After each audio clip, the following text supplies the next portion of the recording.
Boa noite a todos e a todas.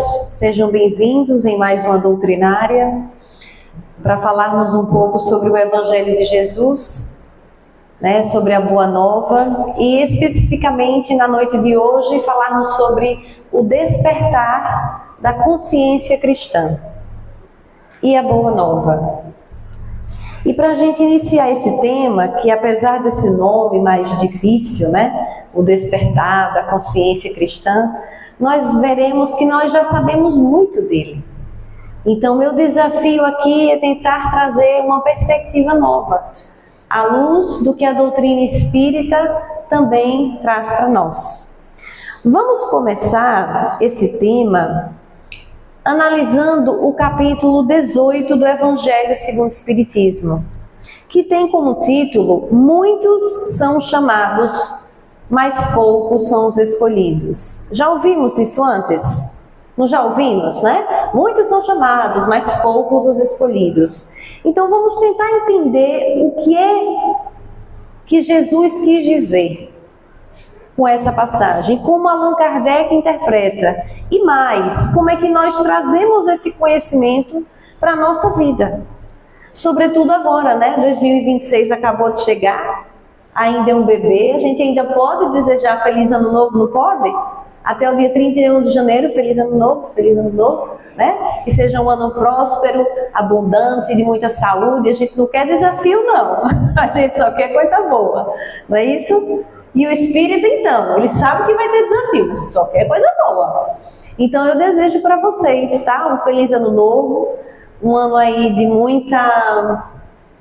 É um ano desafiador, Então de muita coragem, de muita esperança, de muita fé e acima de tudo que lembremos do Evangelho nos nossos momentos um pouco mais difíceis, Então vamos lá.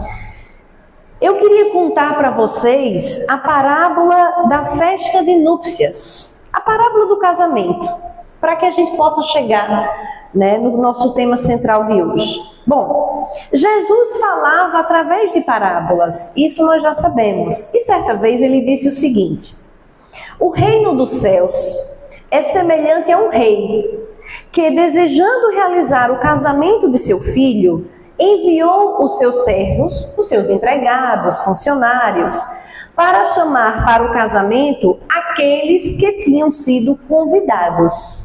Não é isso que a gente faz?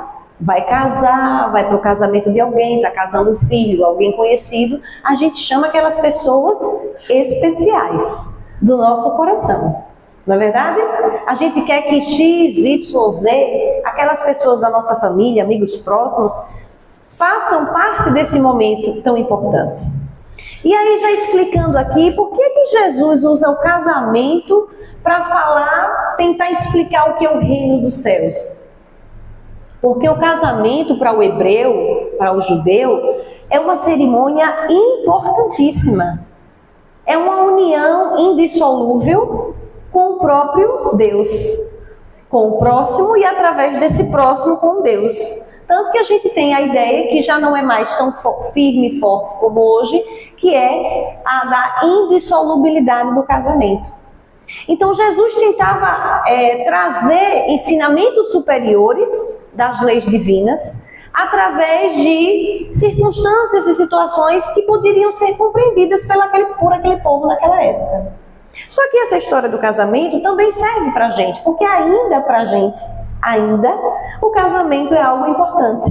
Na verdade, uma festa de casamento, a gente gosta de se arrumar, não gosta? Eu adoro. E bota o vestido, e bota o batom, e vai para o salão, porque é um momento importante, que a gente vai lá comemorar algo, felicitar os futuros noivos, Os futuros casados. Então vamos lá. Então ele diz, olha, é como se fosse um rei. O reino dos céus é como se fosse um rei que vai fazer um casamento para seu filho e manda chamar aqueles convidados especiais.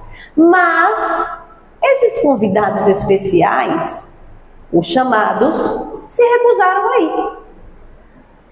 Aí já causa logo uma estranheza, Nossa, se recusaram a ir para um casamento? Alguém já se recusou a ir para um casamento? Ninguém tá doido, gente? Só se a gente adoecer, Se não puder ir, mas a gente vai, Às vezes até sem vontade, mas a gente entende que é importante e vai. Ele então, o rei, enviou outros servos com ordem de dizer aos convidados da sua parte: eu preparei meu banquete, fiz matar os meus bois e tudo quanto tinha feito engordá-los. Tudo está pronto. Vinde às núpcias. Olha que interessante, vamos analisar aos pouquinhos. No primeiro convite, o rei justificou? Justificou? Não. Ia fazer um casamento, mandou dizer que ia fazer um casamento e chamou os convidados. Essas pessoas se recusaram. Aí esse rei para e faz assim: nossa, eu tenho que explicar o que é um casamento? Eu tenho que dizer o quanto isso é importante para mim, para meu filho? Então fala lá, e manda outros servos, outros empregados, já não são os primeiros, que não conseguiram convidar para o casamento, e chama os segundos e diz: olha, vocês vão dizer que estão falando por mim, através de mim, e diga o que vai ter. Vai ter um banquete, mandei engordar os bois, vai ter uma carne bem legal, como se fosse da nossa época de hoje, um churrasco, comida na mesa, tudo pronto, venham para o casamento. Mas esses não se comoveram com nada disso e foram-se um para o seu campo, outro para o seu negócio. Segundo convite, justificado, argumentado, enfeitado, um olhou para: não, ok, tudo bem, vou voltar lá para a minha vida mesmo, para os meus afazeres, tenho coisas para fazer. E aí prossegue. Outros, nesse mesmo convite, agarraram os servos enviados, o maltrataram e o mataram. Ou seja, não basta recusar, né? Eu ainda pego o portador da festa, aquele que está fazendo o convite, e ainda maltrato, sou cruel, a ponto de matar. Lembra que é Jesus falando ao povo naquela época, né? Ao ficar sabendo disso, o rei ficou com muita raiva e, mandando as suas tropas, já não eram mais servos, eram tropas, destruiu aqueles homicidas e incendiou-lhes a cidade. Aí a gente fala: nossa, que Deus é esse, né? Como é que a gente compreende isso hoje, se a gente está estudando o Evangelho? Jesus precisava, naquele momento, lançar mão desse recurso pedagógico. Sabemos hoje que Deus, o Pai maior, inteligência suprema, causa primária de todas as coisas, amor, que Deus é amor, não homem nem mulher. Deus a gente não consegue sequer conceituar, os espíritos não conseguem sequer conceituar Deus para nós. Então eles disseram assim, lá no Livro dos Espíritos: por ora, fiquem com esse conceito. É a inteligência suprema, é a causa de tudo o que é. Olha que conceito interessante. Porque não tem como explicar Deus. Já tem uma música, né? Ninguém explica Deus. Uma música evangélica maravilhosa. Então Jesus, ele precisava chocar. Porque aquele povo precisava ser chocado. Era a forma como eles entendiam as coisas. Eles estavam sob a vigência de uma lei mosaica, de uma lei dura, não é verdade? Olho por olho, dente por dente. Então, se o rei chama e os convidados vão lá, além de recusarem ir, ainda matam o funcionário, desdenham desse convite, o que ele faz? Ele retorna e ele pune. Era o Deus que castiga, tá bom? Bom, então ele disse aos seus servos, e aí continua a história: Deus ficou com muita raiva, o rei, ficou com raiva, mandou as tropas e destruiu todo mundo. Disse então aos seus servos: a festa de casamento está pronta, mas aqueles que tinham sido convidados não eram dignos. Olha aí começa a nossa viagem. E depois as encruzilhadas, já é outro recado para os servos, para as tropas: vá agora em tudo quanto é canto, vai às encruzilhadas, vai, chamai todos que vocês encontrarem para vir ter conosco no casamento. Seus servos então se foram pelas ruas, reuniram todos os que encontraram, bons e maus. E o salão do casamento ficou repleto de pessoas que se assentaram à mesa. Gente, eu acho uma das mais interessantes, por isso que eu trouxe aqui. Então, entenderam, né? Terceiro convite chamou a galera toda. Vamos todo mundo no casamento.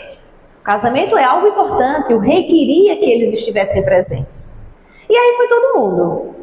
Aí o rei entrou em seguida para ver os que estavam à mesa do casamento, né? E percebendo nela um homem que não portava a veste nupcial, digamos nós, na nossa linguagem de hoje, né? Que não estava vestido adequadamente para um casamento, tá? Disse-lhe: meu amigo, como entraste aqui sem ter a veste nupcial? E esse homem permaneceu calado. Então o rei disse aos seus: atai suas mãos e pés e atirai-o nas trevas exteriores. Lá haverá choro e ranger de dentes, que também é uma expressão bem conhecida nossa, né? Pois muitos são chamados e poucos são os escolhidos. Parece fácil, mas não é, concordam? Então a gente não vai se apegar aqui, à parte mais mentirosa dessa história, que é esse Deus severo, rigoroso, que Jesus está contando, porque já sabemos que era um recurso pedagógico. Jesus é um grande mestre e, como um excelente professor, conhecedor das leis divinas, ele utiliza recursos pedagógicos. Utilizou naquela época e utiliza até hoje, né? Para chamar a atenção, assim como o advento da doutrina espírita. Qual foi o recurso pedagógico que foi utilizado quando o espiritismo ficou decidido na espiritualidade superior que o espiritismo viria ao mundo? Como é que veio ao mundo? Os anjos descendo e trazendo os livros dos espíritos? Seria bom se assim fosse. Mas como foi o recurso pedagógico? Como é que eles chamaram a atenção? Era a mesa que levitava, era a cadeira que girava, era a mediunidade extremamente aflorada por toda a cidade, por todo o país, né, da França. Tinha que chamar a atenção. Não é verdade? Para que depois, superada essa fase inicial do alarde, que nem uma parábola dessa. Oi? Como? Mandou matar, o rei mandou matar, não foi para a festa. Superado isso, aí vem a essência do conhecimento do Evangelho. E nas nossas vidas não é diferente. Às vezes vem alarde, o tumulto, o escândalo, não é verdade? Para que a gente possa compreender o que é aquela situação, aquele escândalo, aquela tragédia, às vezes, quer dizer para nós. Recursos pedagógicos, formas de se comunicar conosco, não é? Da mesma forma, sem querer esticar muito, mas já me esticando, o que a gente faz com a criança? Né? A gente espera a criança botar o dedo na tomada? Não, o pai ou a mãe tem que ir lá e dar um tapinha na mão, não é isso? Hoje em dia a gente fala, mas acaba muitas vezes tendo que puxar a mão, dar um tapinha na mão. Por quê? Porque a gente é mau? Não. É o recurso pedagógico, assustar, surpreender, para que algo pior não aconteça. Então, Jesus era um grande mestre e assim ele fez. Então, o que é que quer dizer essa história? Que apesar de ser uma parábola antiga, me parece muito atual. É que esse reino dos céus, que nós já sabemos, é uma condição espiritual. Não é um lugar. É um estado da nossa alma. É um estado de consciência cristã. Uma consciência desperta. Para que a gente adentre nesse lugar que não é fora, é dentro de nós. Nós já temos esse lugar. Só que não visitamos esse lugar dentro de nós. Todos nós aqui temos consciência divina, todos.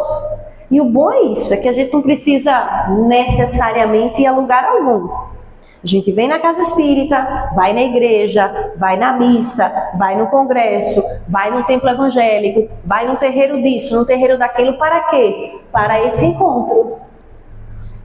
Que nós achamos ainda que está fora, porque assim somos, mas está dentro de nós.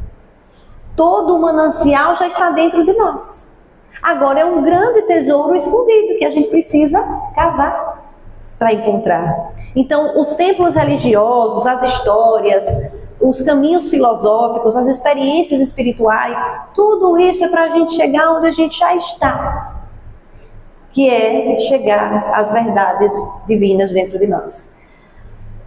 Então, por isso que Jesus foi muito sábio quando ele comparou com o casamento, porque ele queria dizer para aquele povo da importância.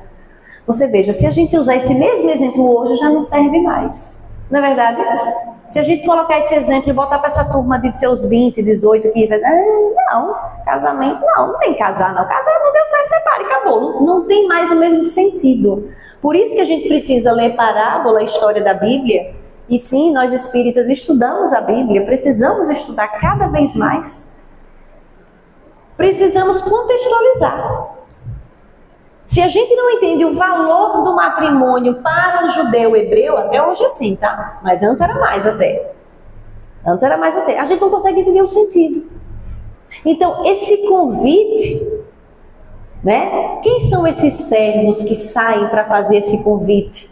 Esse convite para que a pessoa desperte.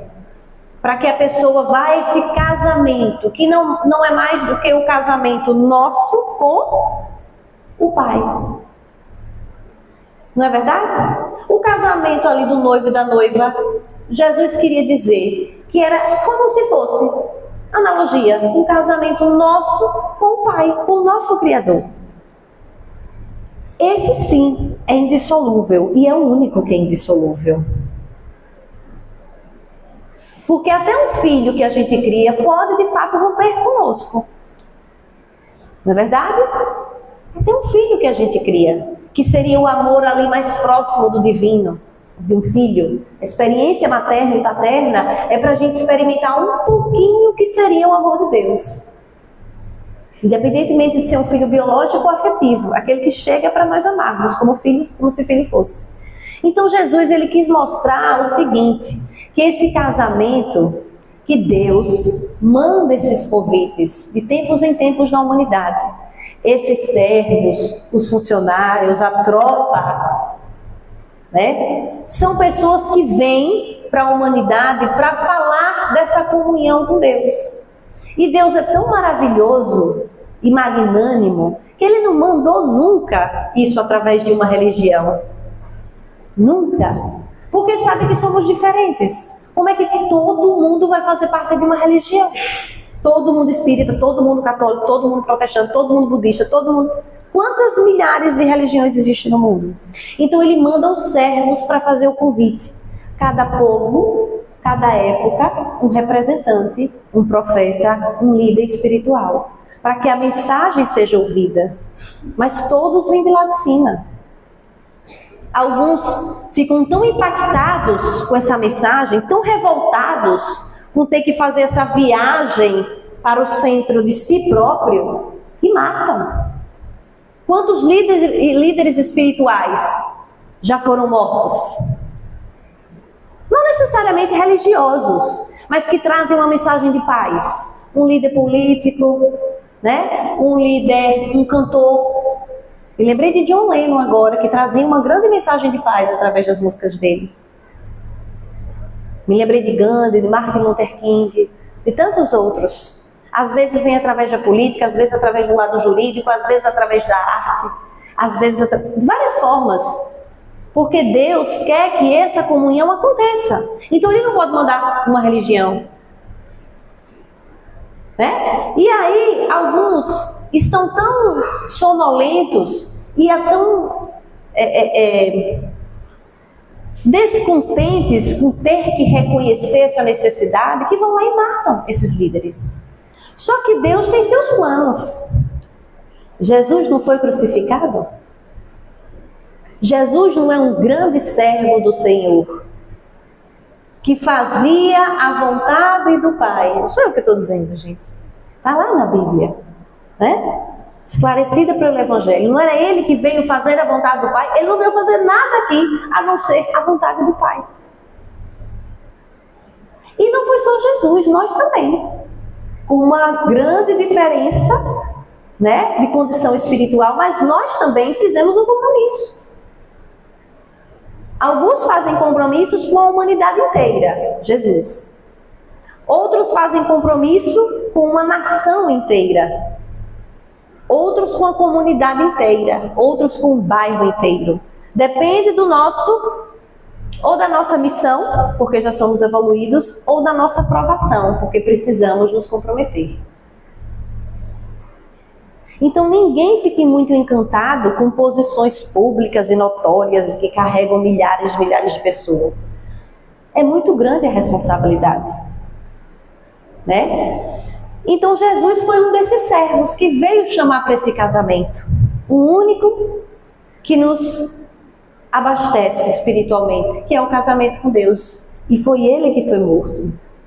E aí, no momento em que Deus percebe um grande filho seu, né, do ponto de vista da matéria, morto, aí a mensagem muda um pouco. Opa, essa humanidade aí é cruel. Temos que mandar de outras formas, né? A ponto que, não que Deus vai punir, não, gente, é causa, lei de causa e efeito, né? O que a gente faz, a gente atrai, individualmente e coletivamente. O que nós estamos gerando de pensamento para o nosso país hoje, né? E tenhamos cuidado, porque estamos no ano de eleição, vai vir de novo todo aquele momento que a gente viveu difícil. Tudo que a gente gera de raiva, de alegria, de esperança ou de ódio, tudo isso volta para nós. E aqui eu não jamais vou tratar de decisão política, mas é o que a gente emana. Ai, eu quero muito a paz, vou votar em fulano que eu quero a paz. Será que a gente quer a paz? Né? Então temos que ter cuidado, e também temos que ter cuidado com os líderes nossos, né? Quem nós seguimos, quem nós olhamos e admiramos, porque se tornamos como eles, né? Mas voltando para o casamento, então Jesus foi um desses homens que veio chamar a festa, né? E até hoje nos convida para esse casamento e a gente não entende. E às vezes esse convite, ele é tão interessante que muitas vezes ele vem pelo amor. Eu não gosto dessa ideia de que tudo é sofrimento, de que a gente tem que ter doença e prova e morrer em tragédia. Não é isso. Não é assim que Deus chama. Um pai chama um filho para uma lição através dessa forma? Não, ele vai e conversa, né? É pelo amor, pela conversa, é o que a gente tenta. Mas tem filhos mais rebeldes, tem uns que escutam fácil, mas tem uns que são difíceis. Na verdade, quem é pai e mãe sabe, né? A gente não quer comparar, mas a gente tem que constatar que somos espíritos diferentes. Tem um que desce fácil a lição, tem outro que não fica ruminando e não vai. Aí o que é que a vida faz? Situação, problema, e coisa, e vai, e desafio, e o outro tá lá, olha, também com seus desafios, porque encarnou tem desafio, mas são mais leves, né? Então é essa a nossa jornada. A gente que vai escolher se a gente vai ficar ignorando o convite. O que é a doutrina espírita se não um grande convite? Quanto tempo depois do Cristo vem a doutrina espírita? Numa era, olha o nome da era, iluminismo. Olha que coisa linda.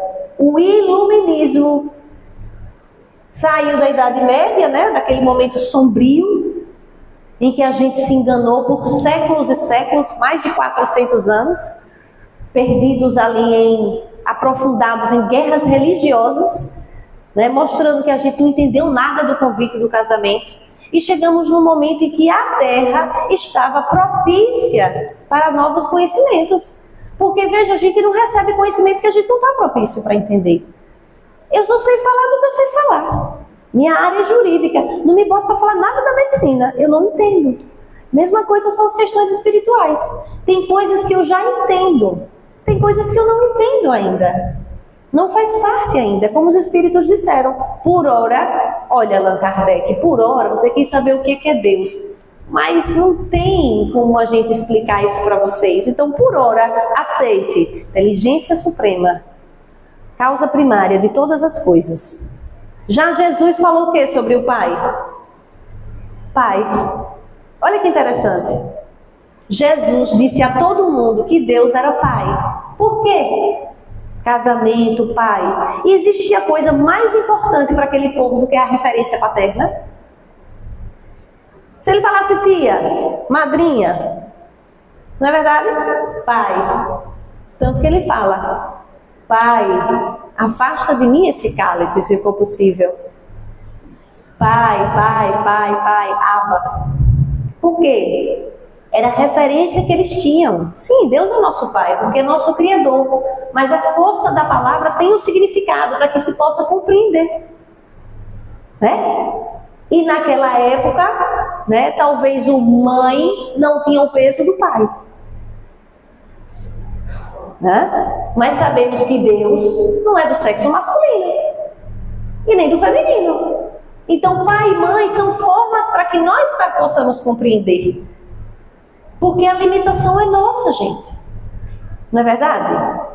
Então esse despertar da consciência, perceba que Jesus quis dizer com esse convite, com essa parábola, que esse convite é para todos nós. O convite que o Cristo vem fazer, e depois, muitos anos depois, a doutrina espírita vem fazer, e nesse meio tempo vários outros fizeram, de formas diferentes, né? É que nós possamos despertar para essa consciência cristã.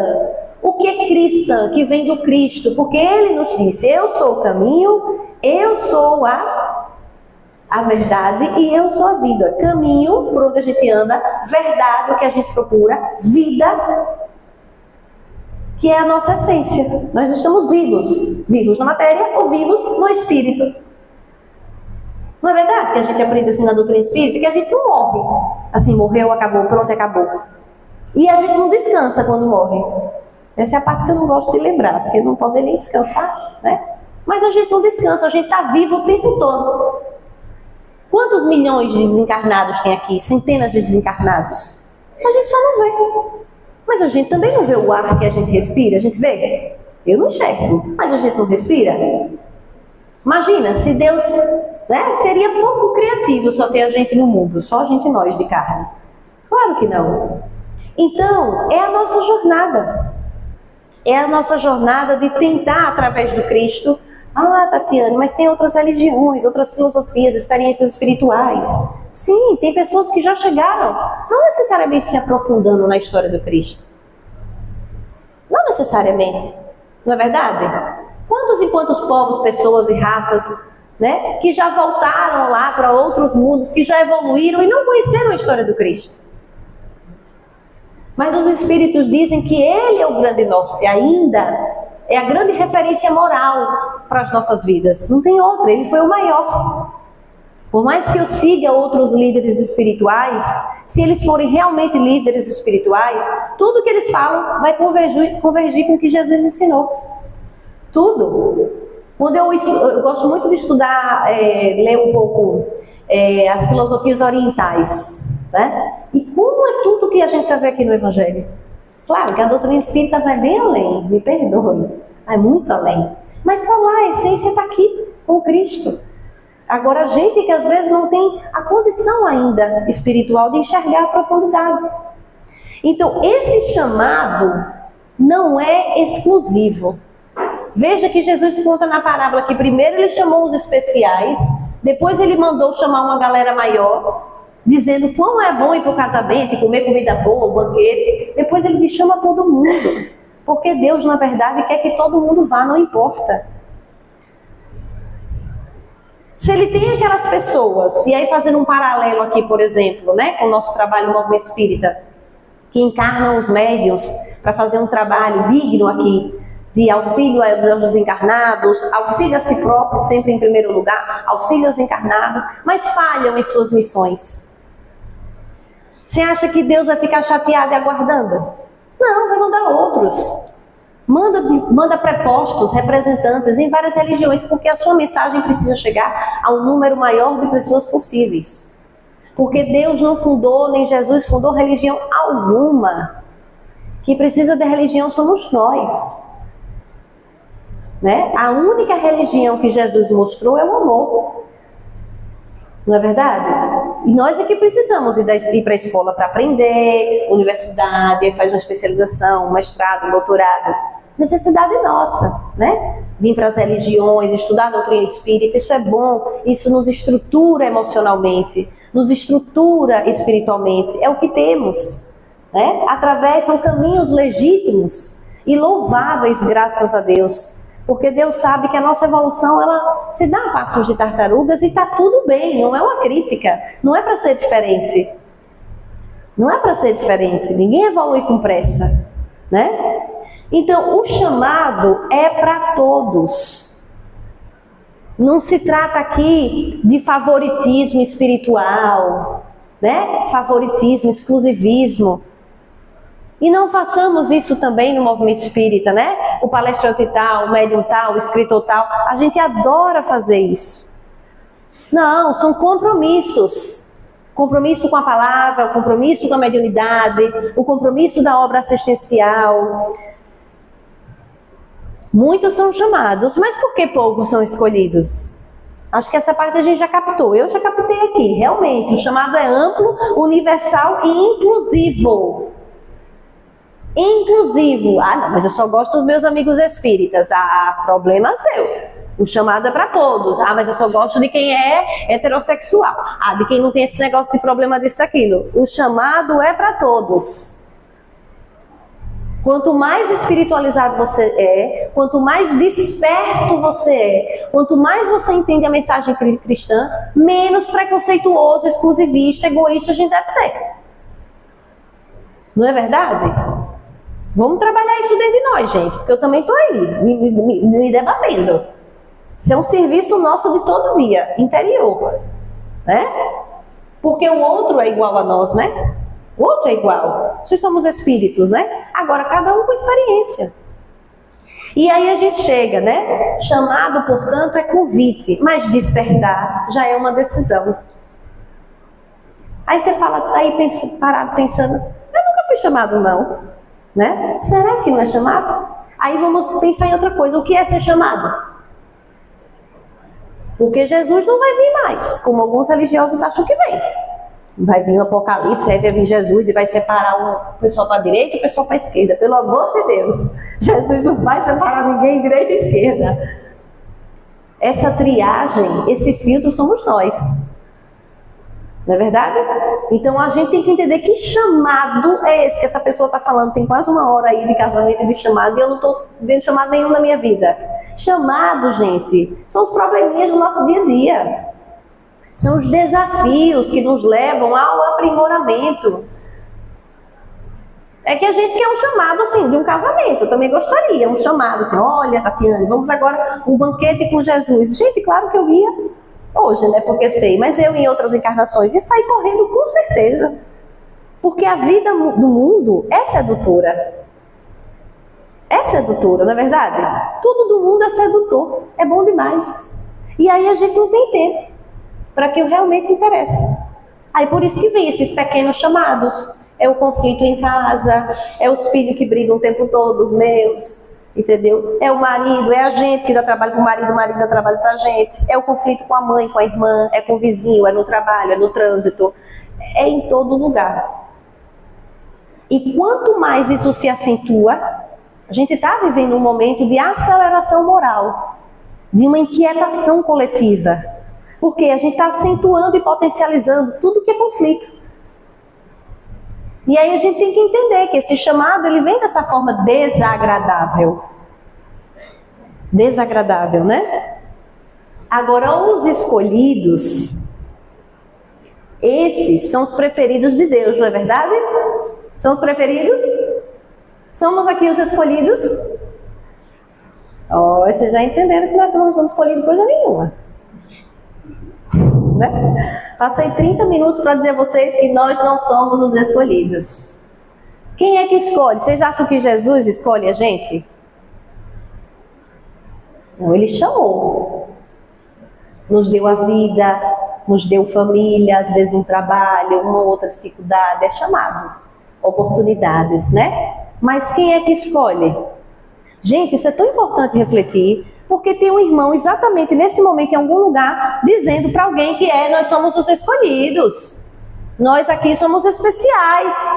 Entendeu? Só Jesus quando voltar vai levar a gente aqui, todo mundo que está aqui. Permaneça aqui. Não tem gente dizendo isso agora? Exatamente agora. Aí a gente chega na casa espírita, a pessoa diz que ninguém é escolhido. Porque de fato, imagina Deus, imagina nós. Um pai escolhe um filho em detrimento do outro? Em condições normais de pressão e temperatura, não. Concorda? Você pode até ter mais afinidade espiritual, mas escolher, não, eu vou escolher você. Aquele eu rejeito, esse eu escolho. Não. Se isso acontece, é que tem anomalias aí que precisam ser analisadas. Imagina Deus, Jesus, que vai pegar e pensar pessoas escolhidas para serem os favoritos. A ideia de escolhido, e aí é que vem a grande virada que a doutrina espírita nos ensina. Isso é ensinamento da doutrina espírita. Nós é que nos escolhemos. Nós. São as nossas escolhas diárias que nos colocam em locais de sermos escolhidos. Como assim? Eu venho com a frase de Allan Kardec aqui. Reconhece-se o verdadeiro espírita pela sua transformação moral e pelos esforços que emprega para domar as suas inclinações. Quando os espíritos vieram para trazer mais informações e aclarar o que Jesus trouxe, né, para deixar a gente mais, tirar os mistérios, os milagres, as fantasias e nos mostrar a realidade, de tudo que Allan Kardec ouviu dos espíritos, ele disse isso aqui: reconhece-se o verdadeiro espírita, não é por aquele que frequenta o evangelho toda terça-feira ou toda quinta-feira na casa espírita. Não é porque participou da mediúnica, não é aquela pessoa que é palestrante, que está falando de doutrina espírita. O espírita pode nem estar na casa espírita, porque é aquele que se esforça para a sua transformação moral. E o que é se transformar moralmente? É domar as nossas más inclinações. Por isso que lá no Livro dos Espíritos, 919, Santo Agostinho, que muito contribuiu para a Igreja Católica, diz o seguinte: o caminho é o autoconhecimento. Então, quanto mais a gente entra nesse movimento ascensional de se conhecer, parar para refletir quem eu sou, por que eu penso assim, por que eu ainda penso dessa forma, ajo dessa forma, Senhor, de novo o mesmo erro. Às vezes a gente não consegue nem errar uma coisa nova, né? Fica no mesmo erro, na mesma tecla. Nenhum erro novo a gente erra. Porque se prepare, consertou um erro, vem outro. Porque quanto mais a gente vai na jornada do autoconhecimento, tudo isso fica muito claro para o nosso espírito, né? E aí, dessa forma, buscando o autoaperfeiçoamento, é que nós podemos, eventualmente, sermos instrumentos de Deus. E isso aí é que é o escolhido. Como assim instrumento de Deus?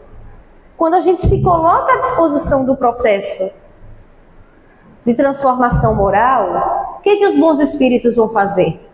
Ó, vamos ficar de olho naquela pessoa ali. A bichinha está se esforçando. Olha ele ali, olha, já não faz isso, não faz aquilo mais, está se esforçando. São pontos de luz que se acendem. A nossa vibração muda. E quando a gente melhora e a nossa vibração muda, mesmo que a gente continue errando, mas quando há um desejo sincero, e aí desejo sincero, Sônia nunca vai saber. O desejo sincero, marido não sabe, filho não sabe, só Deus. Concorda? O porquê que eu estou aqui falando, porquê que alguém trabalha em algum lugar na casa espírita ou em qualquer outra religião, a intenção só Deus sonda. E quando essa intenção é boa, ela é genuína, aí a gente se torna escolhível, digamos assim, para trabalhar na grande obra de regeneração. Não significa dizer que a gente vai virar santo, nem espírito de luz, nem fazer parte da equipe de Jesus, porque estamos longe ainda. Mas passamos a ser instrumentos de transformação moral nossa e do próximo. E aí vem os exemplos: trabalhar na casa espírita, em obras assistenciais, não necessariamente na política, no direito, na medicina, na filosofia, em todas as áreas. Em todas as áreas. Para que haja um novo paradigma, uma construção diferenciada de valores na sociedade e haja mudança efetiva. Mas se eu não fizer, se o senhor não faz, ela não faz, como é que a gente vai mudar? Não muda, gente. A gente primeiro muda em casa, depois muda no condomínio, naquela reunião lá de síndico. de assembleia, depois muda no bairro, depois muda andando na rua, na escola, no trabalho. É assim. Deus oferece para a gente pequenas oportunidades. Se a gente não dá conta das pequenas, a gente não avança para dar conta de trabalhos maiores. Então, os escolhidos somos nós. Quem é maior exemplo do que Paulo de Tarso? Né? Quem foi Paulo de Tarso? Foi a grande transformação moral.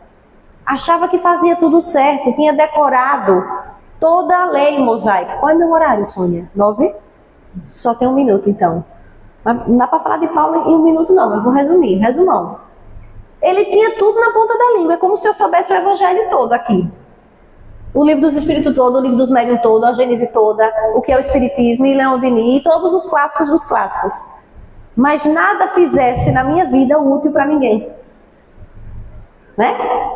Assim era Paulo, mais ou menos, ele que me perdoe. Mas ele sabia muito e defendia com unhas e dentes o que ele sabia, dentro da perspectiva que ele sabia. Aí vem Jesus e diz: Saulo, Saulo, por que me persegues? E aí ele cai daquele camelo, passa um tempão cego, passa mais 3 anos trabalhando como artesão, ou seja, sai do topo da sociedade dele. Pensa em alguém no topo da nossa sociedade.